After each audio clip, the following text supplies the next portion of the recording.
ഷാർജയുടെ സ്വന്തം പാലുൽപ്പന്ന ഫാക്ടറി മലീഹയിൽ തുറന്നു. Sharjah ഭരണാധികാരിയാണ് Mleiha diary ഫാക്ടറിയുടെ ഉദ്ഘാടനം നിർവഹിച്ചത്.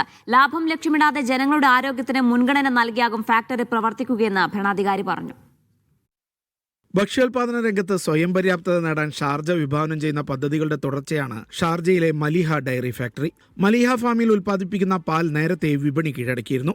പശുക്കിടാങ്ങളെ പ്രത്യേക തീറ്റി കൊടുത്ത് വളർത്തി പാൽ ഉൽപ്പാദിപ്പിക്കുന്ന ലോകത്തിലെ ഏറ്റവും വലിയ A2 കാറ്റിൽ ഫാമിനുള്ള ലോക റെക്കോർഡും മലീഹ ഫാം സ്വന്തമാക്കി. മണിക്കൂറിൽ 500 പശുക്കളിൽ നിന്ന് പാൽ കറന്നെടുക്കാൻ ഫാക്ടറിയിൽ സൗകര്യമുണ്ട്. ദിവസം 100,000 ലിറ്ററാണ് ഉൽപ്പാദനശേഷി. പാലിനു പുറമെ തൈര്, ലബാനെ എന്നിവയും ഫാക്ടറിയിൽ ഉൽപ്പാദിപ്പിച്ച് പാക്ക് ചെയ്ത് വിപണിയിലെത്തിക്കും. മണിക്കൂറിൽ 4500 യൂണിറ്റ് ഉൽപ്പന്നങ്ങൾ പാക്ക് ചെയ്ത് പുറത്തിറക്കാൻ ഫാക്ടറിക്ക് ശേഷിയുണ്ട്. ഹോളണ്ടിൽ നിന്ന് ഇറക്കുമതി ചെയ്ത 64,000 അപൂർവ ഇനം പശുക്കളാണ് മലീഹ ഡയറി ഫാമിന്റെ പ്രത്യേകത. Media 1 Sharjah.